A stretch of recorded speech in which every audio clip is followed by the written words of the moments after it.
Alright, YouTube, we are back. We are here still exploring the video console. So there's a clock there. We'll get to that in a moment. And here's... oh, there's where we entered the museum. That wonderful Trivial Pursuit puzzle. Yeah. And here's someplace... oh, Skull Dial. We'll have to go get that at some point. And a tunnel. Now, on some of these, there's only a couple of them you can do it on. You can hit this play button.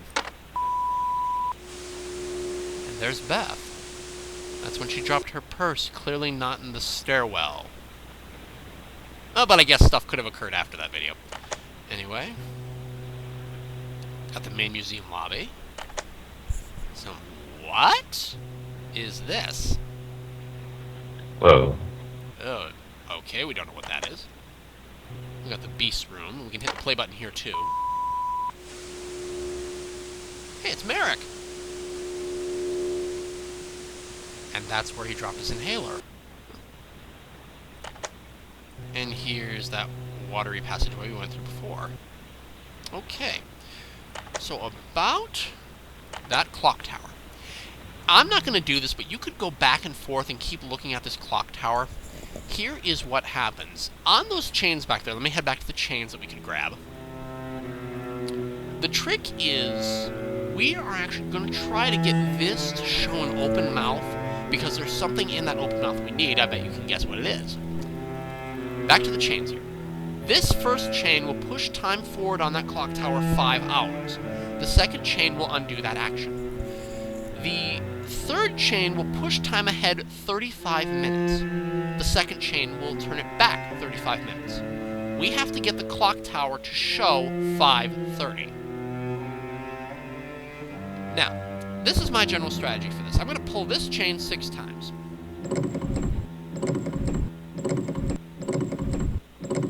Okay, 6. Okay, so we hear clocks chime. Now, if I've heard that correctly, let's see, 33 hours. It is now 3:30. We need the clock to show 5:30. Without doing any kind of modular math, even though I'm actually really good at it, I'm just going to keep pulling this chain until something happens, because eventually we will land on the right number.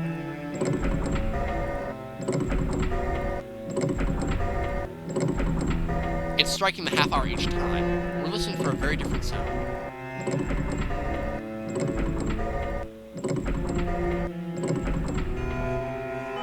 Ah.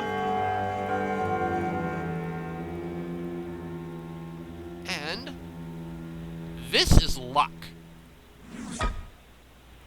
It fits. Oh, wow. We've got it, Late Blight. We have Metal's pot. That'll actually be really nice because it saves us from coming up here later.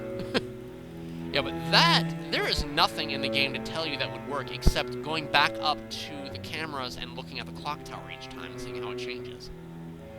So that, what do you think? Do you think that puzzle really works here? It's a little bit, well, the fact that at least you hear the clock chiming gives you a hint that it affects the clock, so I guess that's something, but... Alright, so we have Metal and... okay, this game is just really working out for me because I just realized what we're coming up to. Having this is actually incredibly nice at this point. Open the door here.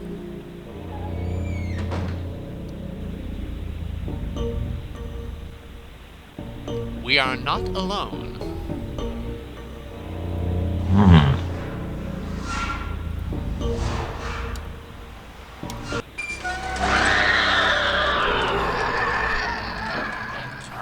So much for Metal. I didn't plan that, folks. I did not plan that. Wow, that worked out pretty well. But let's look over here. Oh, an old-fashioned camera thing. Projector, yeah. So if you press this, we're going to roll this back up, because it looks like there's something on here. I hope we have enough time for this video. In this video. Grab some popcorn and prepare to be amazed. We're going to look through a little window here, and we're going to see an interesting little show on the video screen there.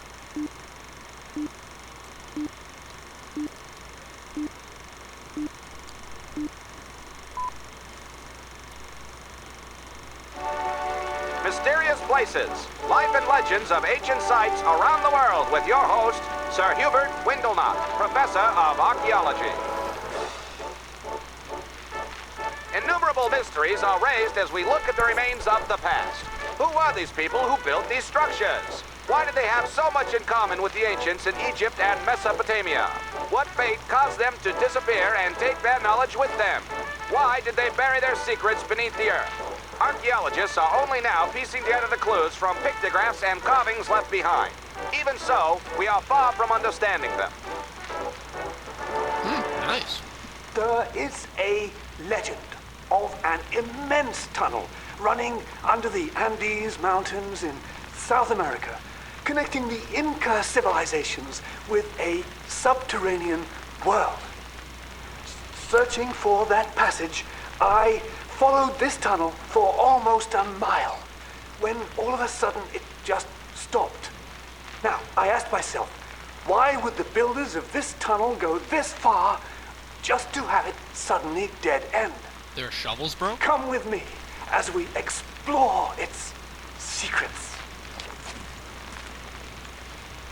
You will see that the tunnel ends here. Oh, that looks familiar.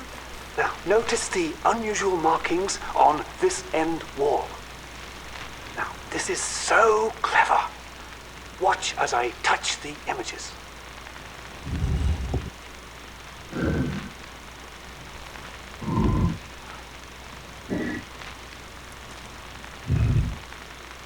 Now, pay close attention. This seems to be the key.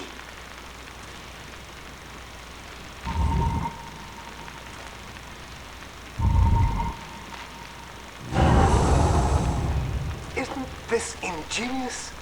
This is one of the ways the ancients guarded their most secret treasures.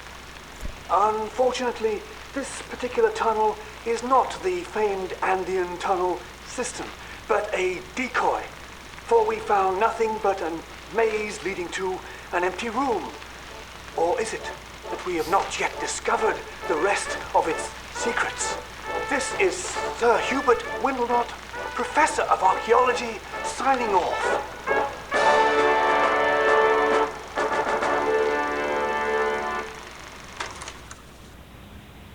Well, I can't really fault him for his enthusiasm, but he seems to have problems speaking fluently. But this is kind of cool. You see, this is just where I kind of like the thought process of this professor. The idea is this theater would have been open to people, I presume, if they could get the door open successfully. And this would have been playing on the screen, and that's how they're supposed to get through the door down below. Right. Huh. So, kudos to the guy for thinking this up. I note the fact that I am complimenting a fictitious character. Anywho, if you press this button, there's a little secret path here to that way. You don't need to take it. It's not critical. But now we know how to get that door open. Sweet. But also remember that when we activated that, the curtain came down, that little showing screen, and something came down with it. This. Thunder and lightning.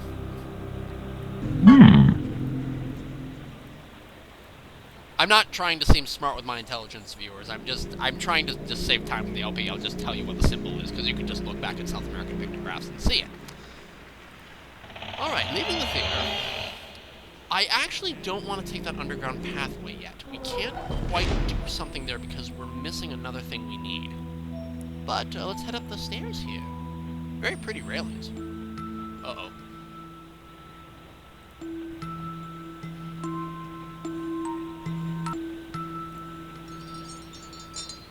Oh dear. We're gonna stay away from the crystal chandelier for now. Ooh. Wow. Must be a button here. Yep. Much of what we know about early man comes from burial sites, but not without a price. Eternal life was the sustaining ideology for many ancient cultures, and they went to great lengths to prevent their dead from being violated. Venture on if you will, but beware the curse of the tomb. I guess we will have to beware, because if we look left, this is the tomb of the Exupi. Oh dear. Look at all this. Look at the lighting in here. Wow. Pretty fancy smancy, huh, Blake?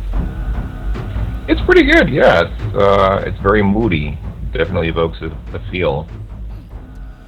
Now this begins in the movie. Actually, we're kind of out of time, so I'll explain that in the next video, where we'll explore the tombs. See you then.